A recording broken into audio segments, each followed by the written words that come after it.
هذا الشاب الطائش المتهور اللي العمر ديالو 24 سنه شاري له والديه كات من نوع توارق اخر ما كاين، جار فيها جيت سكي، دخل وسط الرمله بغج بنيته عندها 4 سنوات، مهاجره مغربيه كتعيش في الديار الايطاليه، جايبين والديها فرحانين انهم اشادوا باقيين يجيو للبلاد مره اخرى. اش من عطله غتتبقى عندهم، واش من ذاكره غتتبقى عندهم بهذه العطله اللي بنتهم الان في العنايه المركزه ودارت مسكينه عمليه على الدماغ.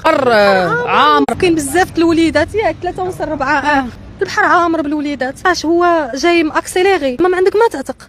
كون كان جايب شويه غنشوفوه وغنوضو نجريو وغنهزو البنيته حدانا. هذيك الصدمه ديال ان الطوموبيله داخله وسط الرمله انت ما غتستوعبيهاش، ما يمكنش. هو حبالك كتحلمي حتى الرمله الفازقه هي متكيه بحال في بيسين ودايره راسها بحال هكا ورجليها. جا بالطونوبيل ضربها مسكينه، ضربها بالطونوبيل، هزات راسها، ضربها بالرويده الثانيه، هزات راسها وضربها بالجيت سكي. حنا كنشوفوا بابا مشى كيحبوا عليه يدو رجلو كيغوت.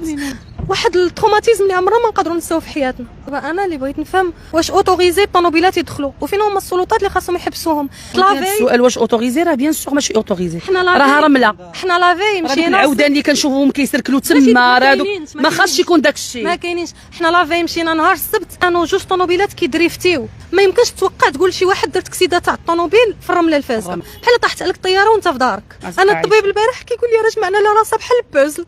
قال لي بنتي راه حيدنا العظام قادينهم بحال البوزل وجمعنا لها. واش تي بو ايماجيني هذا الشيء؟ بنيته عندها 4 سنين، ما يمكنش. بنيته جايه طاليانيه جايه دوز علي فاكونس في المغرب. الجندارم قالوا لنا ما نتبعوكمش، قلنا لهم جيو تبعونا، قالوا لنا لا ما نتبعوكم، سالي وانتم اللي جيو عندنا.